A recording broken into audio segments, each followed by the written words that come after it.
आज से कुछ दिन पहले पहलगाम के अंदर जम्मू एंड कश्मीर में एक बहुत ही अफसोसनाक वाक़या हुआ था, जिसके ऊपर हमने वीडियो भी रिकॉर्ड की और उसको कंडेम भी किया था और उसकी सारी सूरत हाल आपको बताई थी कि उसके पीछे क्या वजूहात है और क्या उसके पीछे रीज़न्स थी उस हमले को करवाने के पीछे।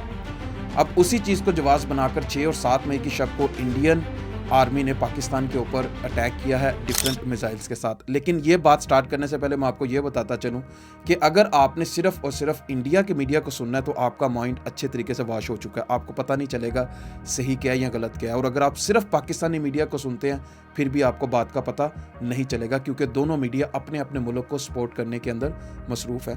तो इसके अंदर आपको फेयर न्यूज़ चैनल्स के लिए, आपको फेयर न्यूज़ के लिए इंटरनेशनल मीडिया की तरफ जाना होगा कि इंटरनेशनल मीडिया ने किस किस बात को कंफर्म किया है, क्योंकि बगैर पिक्चर्स के और बगैर एविडेंसेस के वो बात को कंफर्म नहीं करते। उनके रिसोर्सेज इन दोनों मुल्कों से बहुत ज़्यादा बेहतर हैं और लोग ज़्यादा उनके ऊपर यकीन भी करते हैं। और मैं आपको बता रहा था कि 6 और 7 मई की दरमियानी शब को रात को 1 से 2 बजे के दरमियान में इंडिया ने पाकिस्तान के मुख्तलिफ 6 मुकामात के ऊपर 24 मिसाइल्स के साथ हमला किया। उन 6 मुकामात के अंदर कोटली जो कि आज़ाद कश्मीर का एरिया है, बहावलपुर, उसमें अहमदपुर शर्किया, मुरीद के, सियालकोट के कुछ सेक्टर्स भी हैं और उसके अलावा मुजफ्फराबाद। इन 6 मुकामात के ऊपर उन्होंने डिफरेंट लोकेशंस को टारगेट किया।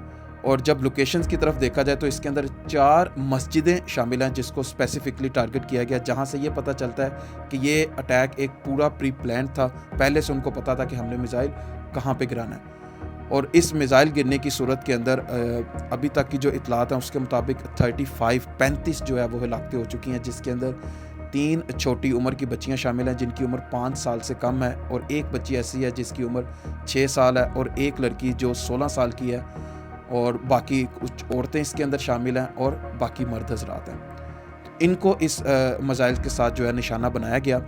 इंडिया की तरफ से ये बताया जा रहा है कि ये दहशतगर्द के जो अड्डे थे जहाँ पे वो रहते थे, जिन्होंने पहलगाम के अंदर जो दहशतगर्द का वाक़या हुआ उसको कराने के अंदर इन्होंने मदद की थी, जिसकी बना पर उन्होंने इसके ऊपर अटैक किया। और इंडियन मीडिया अभी तक इस बात को बहुत ही प्राउड के साथ और एक छाती चोरी करके ये बता रहा है कि हमने पाकिस्तान के अंदर घुस के उनके ऊपर अटैक करके हम वापस आ गए और हमारा कोई किसी किस्म का नुकसान नहीं हुआ। ये अभी तक की खबरें हैं जो इंडिया के न्यूज़ चैनल्स के ऊपर चल रही हैं इस हमले के हवाले से। अब आते हैं पाकिस्तान की तरफ। पाकिस्तान की तरफ आते हैं तो पाकिस्तान ने इस बात को क्लेम करना स्टार्ट किया कि इंडिया ने मिलिट्री को नहीं बल्कि सिविलियंस को टारगेट किया, जो कि इंतहाई ज़्यादा अफसोसनाक है। इनको सिविलियंस को टारगेट नहीं करना चाहिए था। और जिसके अंदर जो जो नुकसानात हुए वो पाकिस्तान ने बताए। और उसके बाद पाकिस्तान ने साथ में क्लेम किया कि हमने 6 एयरक्राफ्ट इंडिया के एक ड्रोन के साथ हमने उसको तबाह किया है। 5 एयरक्राफ्ट है और एक ड्रोन है जिसको हमने मार गिराया। लेकिन इंडिया एक को भी एक्सेप्ट करने के लिए तैयार नहीं है। साथ ही साथ पाकिस्तान ने डीजीए का, इंडिया का जो हेड क्वार्टर है उसको तबाह करने का बताया। साथ में एक उनकी जो चेक पोस्ट है उसको इन्होंने मारा है। और ये जो नुकसानात है जो पाकिस्तान की तरफ से किए गए, ये पाकिस्तान क्लेम कर रहा है। अब अगर पाकिस्तान को देखते हैं तो वो कहते हैं, अब पाकिस्तान के अंदर जो लोग रहते हैं, जो ज़्यादातर लोग मीडिया देख रहे हैं, उन्होंने तो अपने दिमाग के अंदर ये फिक्स किया हुआ है, जो सोशल मीडिया पे और जो इधर उधर देखने से हमें नज़र आता है कि डीजीए या एसपीआर और जो हमारे पीएम है वो तो बोलते ही झूठ है। उनकी बात के ऊपर यकीन करने को वो इतना ज़्यादा तैयार नहीं है। जो सोशल मीडिया के ऊपर तासरात नज़र आ रहे हैं उसमें ये दोनों जो मीडिया हैं दोनों मुल्कों के, इनके ऊपर ज़्यादा ट्रस्ट शो नहीं किया जा रहा। तो अब हम चलते हैं इंटरनेशनल मीडिया की तरफ कि इंडिया ने तो जो किया वो तो खुद एक्सेप्ट कर रहे हैं, उसको वो बहुत ही प्राउड के साथ बता रहे हैं, एक एक चीज़ को बता रहे हैं। उसके अंदर कोई भी फ़र्क नहीं है कि पाकिस्तान के उन्होंने 6 लोकेशंस के अंदर 9 मुख्तलिफ मकामात को उन्होंने टारगेट किया, 24 मिसाइल उन्होंने फायर किए। ये बिल्कुल एक एक्यूरेट तादाद है, लेकिन उसके बारे में नुकसान क्या हुए, कितनी जाने गई, वो पाकिस्तान की तरफ से बताया जा रहा है। इसमें तो कोई शक नहीं है। डाउट इस बात के ऊपर है कि पाकिस्तान ने जो इंडिया के साथ किया है वो क्या है। तो उसके अंदर मैं आपको जो रिसोर्सेज मैंने अभी तक देखे हैं वो आप स्क्रीन के ऊपर भी देख लेंगे और आप खुद भी जाके उसको कंफर्म कर सकते हैं। सबसे पहले उसके अंदर आता है द इकोनॉमिस्ट डिफेंस के जो एडिटर हैं, उन्होंने इस बात को कंफर्म किया कि पाकिस्तानी मिलिट्री ने इंडिया के 3 एयरक्राफ्ट गिराए हैं। इसके बाद सेकंड नंबर पे न्यूयॉर्क टाइम्स, जो कि दुनिया का वेल रिप्यूटेड एक जर्नलिज्म जिनका सिस्टम है, उनकी तरफ से भी ये क्लेम किया गया है कि पाकिस्तानी मिलिट्री ने इंडिया के 3 एयरक्राफ्ट गिराए हैं, जिसके अंदर 2 राफेल, जो कि इंतहाई एक्सपेंसिव डील थी जो इंडिया ने फ्रांस के साथ की थी, 2 वो हैं और एक सिखोई है, तीसरा एयरक्राफ्ट जिसको पाकिस्तान की तरफ से गिराया गया। तीसरा जो आता है इसके अंदर वो है रॉयटर्स ने इस बात को कंफर्म किया कि लोकल गवर्नमेंट इन इंडिया, उन्होंने इस बात को कंफर्म किया कि 3 एयरक्राफ्ट इंडिया के गिर चुके हैं पाकिस्तानी मिलिट्री की तरफ से। रॉयटर्स ने इंडियन लोकल गवर्नमेंट को पॉइंट आउट करते हुए बताया।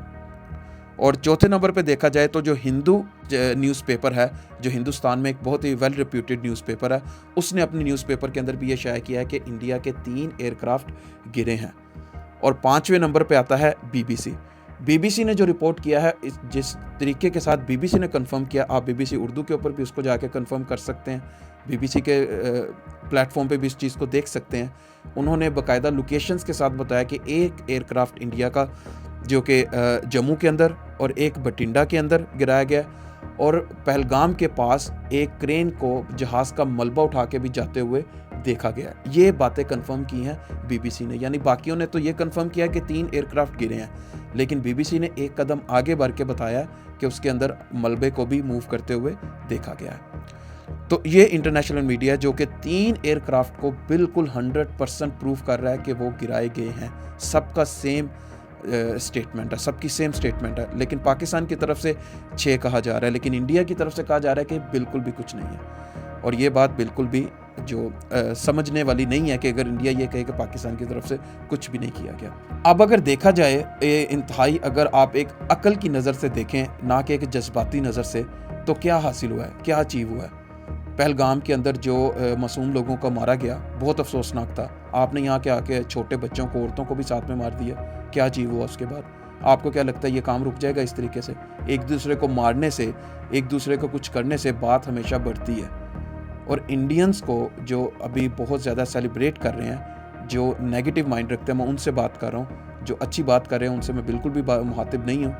कि आप अपनी मूवीज़ के अंदर ही देख लें कि जब आप जाके किसी के बच्चों को या औरतों को या घरों पे जाके आप अटैक करते हैं, तो उसके बाद आने वाले वक्त में क्या होता है। आपको आपकी मूवीज़ का हवाला दे रहा हूँ। तो इस तरीके के साथ एक दूसरे को मारने से, नीचा दिखाने से कभी भी मामलात हल नहीं होते। मामलात हल होते हैं आराम से बैठने से। बैठने के बगैर, बात करने के बगैर ये मामलात हल नहीं हो सकते। अब पाकिस्तान की तरफ से जो कुछ लोग हैं, उनकी तरफ से ये एतराज़ किया जा रहा है कि पाकिस्तान ने उनके मिसाइल्स को वो नहीं रोक सके अपने रडार के अंदर। देखें पाकिस्तान अपना रडार सिस्टम किस तरीके से एक्टिवेट करता। अगर आप इस टाइम के अंदर जाके देखें तो 57 फ़्लाइट्स थी जो पाकिस्तान के रडार के अंदर थी। पैसेंजर फ़्लाइट्स, जो जहाज़ थे दूसरे मुल्कों से आने वाले और जाने वाले, वो रडार के अंदर थे। अगर आप रडार को एक्टिवेट करते हैं तो रडार को इतनी अकल नहीं है, उसको समझ नहीं है कि ये जहाज़ पैसेंजर प्लेन है या ये इंडिया से आने वाला एयरक्राफ्ट है। उनको ये या उनके आने वाला मिसाइल है। उसने जो उसको हवा में नज़र आना है उसने उसको तबाह कर देना। रडार सिस्टम तब ऑन किया जाता है जब एक एमरजेंसी होती है और तमाम फ़्लाइट्स को मुअत्तल कर दिया जाता है, कोई भी फ़्लाइट हवा के अंदर नहीं होती, तब ये इस तरह के एक्शंस लिए जाते हैं, तब इस तरह के रडार को एक्टिवेट किया जाता है। तो जो पाकिस्तानी इस बात को देख के अफसोस का और इस तरह का इजहार कर रहे हैं, उनको इस बात को समझना चाहिए। और ये जो रडार के अंदर जितने भी ऑपरेशंस होते हैं, ये 100% परफेक्ट कभी भी नहीं होते। दुनिया का सबसे अच्छा जो रडार सिस्टम है, जो डिफेंस सिस्टम है, वो इसराइल का है, डोम सिस्टम। उसके अंदर भी 100% नहीं है। बहुत से लोग, बहुत से फायर जैसे ईरान की तरफ से और फ़लस्तीन की तरफ से उनके ऊपर रॉकेट फायर किए जाते हैं, लेकिन वो 100% सबको नहीं रोक सकता। तो 100% कभी भी कुछ भी एक्यूरेट नहीं होता, इसके अंदर एरर होता है लाजमी। अब इस सारे वाक़ये के अंदर एक जो सबसे इंटरेस्टिंग बात देखने को आती है, इंडिया कहता है कि हमने रिस्पोंड कर दिया है, पाकिस्तान कहता है हमने रिस्पोंड करना है, हमने इसका जवाब देना है। अगर DGISPR का बयान देखा जाए तो वो कह रहे हैं कि हम इस बारे में बिल्कुल तैयार हैं। जो हमारा इजलास भी हुआ, जो पाकिस्तान का जो सलामती कौंसिल का सबसे बड़ा इजलास होता है, वो भी हुआ, उसके अंदर भी PM की तरफ से सेक्शन 51 के ऊपर सिग्नेचर कर दिए गए कि पाकिस्तानी मिलिट्री को पूरा एहतियार है कि वो अपनी लोकेशन का इंतखाब करें और वक़्त का, और इंडिया की लोकेशंस का जहां पे उन्होंने इस अटैक का जवाब देना है, तो वो इसके ऊपर कर सकते हैं। लेकिन उसके बाद राना सनाउल्लाह का और PM का अगर बयान देखा जाए तो ऐसे लगता है उन्होंने कुछ भी नहीं करना। तो ये बिल्कुल एक कन्फ्यूजन सी है दरमियान में। अगर इंसाफ की नज़र से बिल्कुल एक फेयर होके देखा जाए तो जो देखे इंडिया ने करना था वो कर लिया। उनकी छाती चोरी हो गई, वो बहुत ज़्यादा चोरी हो गई जी, बहुत मज़ा आ गया उनको। उन्होंने सिविलियंस को मार दिया, उन्होंने जी मिसाइल अटैक कर दिया, बहुत अच्छी बात है, कर दिए।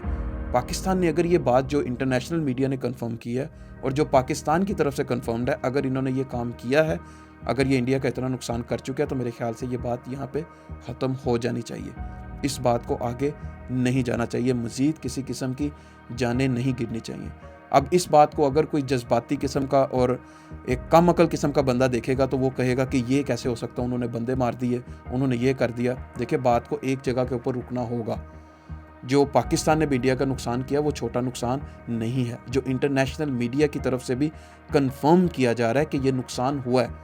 अगर ये हो चुका है तो इस बात को यहाँ पे रुक जाना चाहिए। इंडिया के इस अटैक के बाद इंटरनेशनली जर्मनी की तरफ से और जो यूरोपीय यूनियन है उनकी तरफ से, चाइना की तरफ से, तुर्की की तरफ से, रशिया की तरफ से, हर कंट्री की तरफ से इंटरनेशनली स्टेटमेंट आई कि ये एक अग्रेसिव एक्ट था इंडिया की तरफ से। इनको आराम से काम होके इस मामले का, इस इंसिडेंट का सलूशन ढूंढना चाहिए, यानी जो भी हुआ है उसका सलूशन ढूंढना चाहिए, ना कि इस तरह के एक्ट करने चाहिए। और अगर इंटरनेशनल्स की बात कर रहे हैं तो अगर सुपर पावर की बात करें, जो अपने आप को सुपर पावर मानता है दुनिया का, और उसका जो प्रेसिडेंट है डोनाल्ड ट्रंप, उससे पूछा जाए तो एक ही बात को रिपीट कर रहा है कि ये 100 सालों से इनकी आपस में जंग चल रही है, इनके आपस में मसाइल चल रहे हैं। 1947 में पाकिस्तान सेपरेट हुआ है सब कॉन्टिनेंट से, पता नहीं 100 साल कहाँ से आ गए उनके। एक तो बात ये है, और दूसरी बात, अगर वो ये बात कह रहे हैं कि मुसलमान और हिंदू आपस में लड़ रहे हैं, तो ये उनकी बात बिल्कुल गलत है।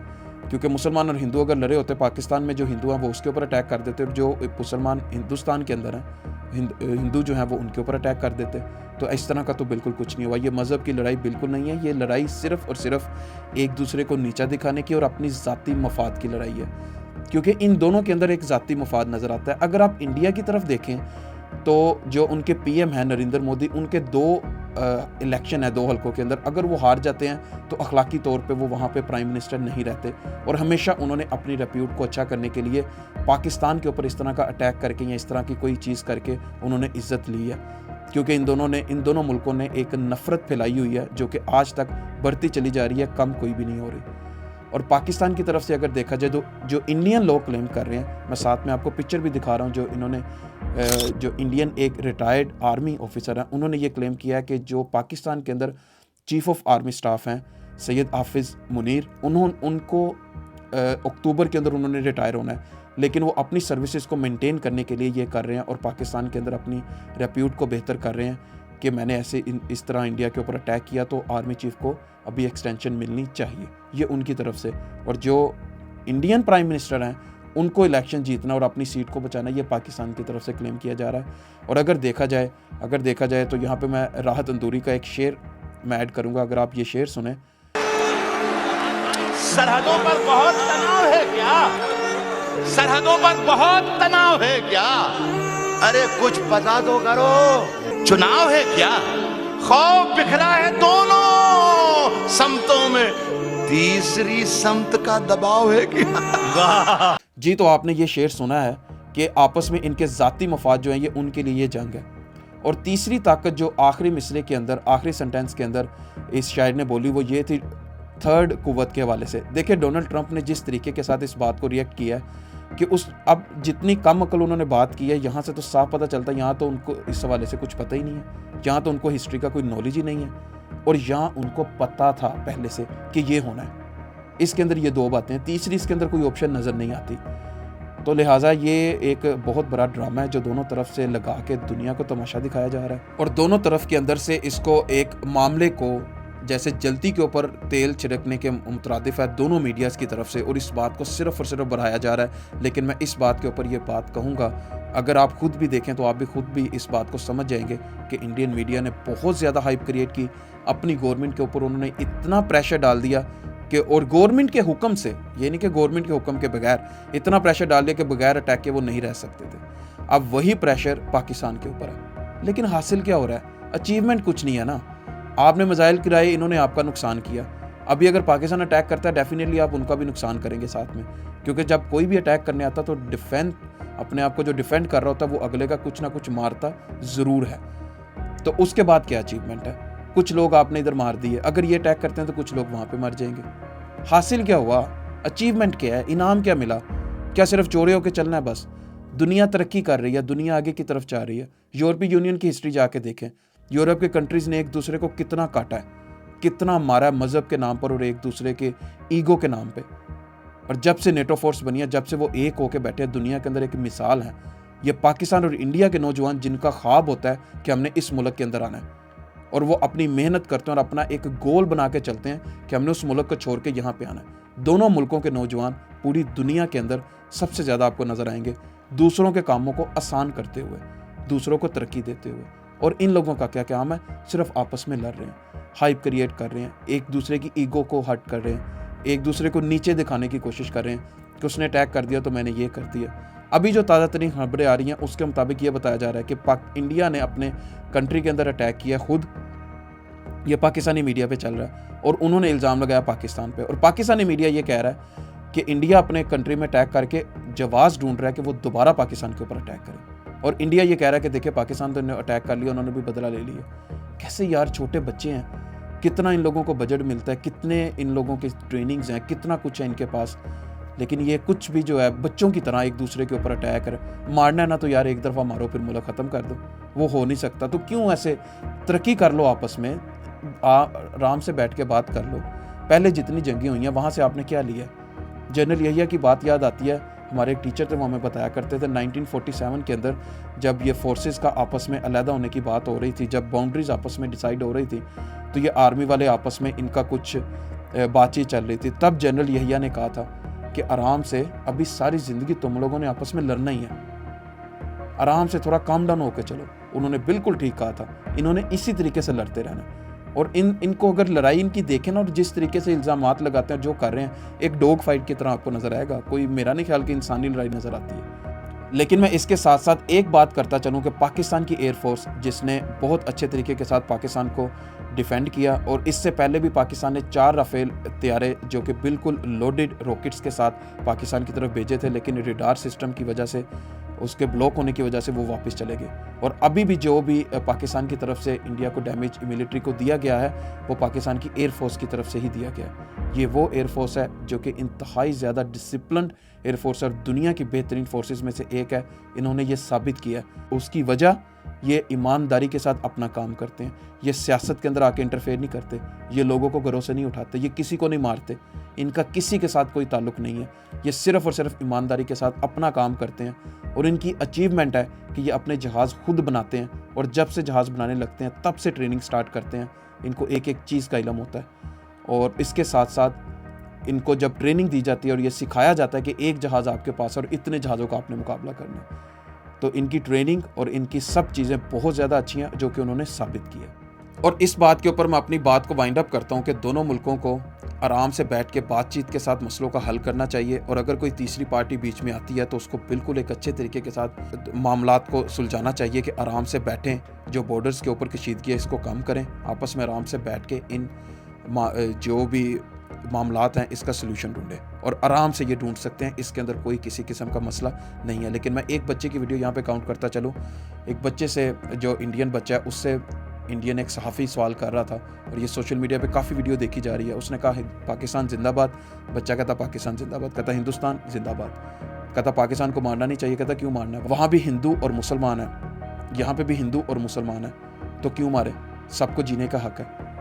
इस छोटे से बच्चे को इन दोनों गवर्नमेंट से और दोनों मिलिट्री से ज़्यादा अक्ल है। इंसानों को सबको जीने का हक है, उन सबको जीना चाहिए। जो इन मामलात को ख़राब करते हैं सिर्फ उनको टारगेट करना चाहिए। लोगों को मारने से कुछ भी नहीं होगा, आप सिर्फ और सिर्फ दूसरों की आप बददुआएं ही ले सकते हैं और कुछ भी नहीं कर सकते। Thank you.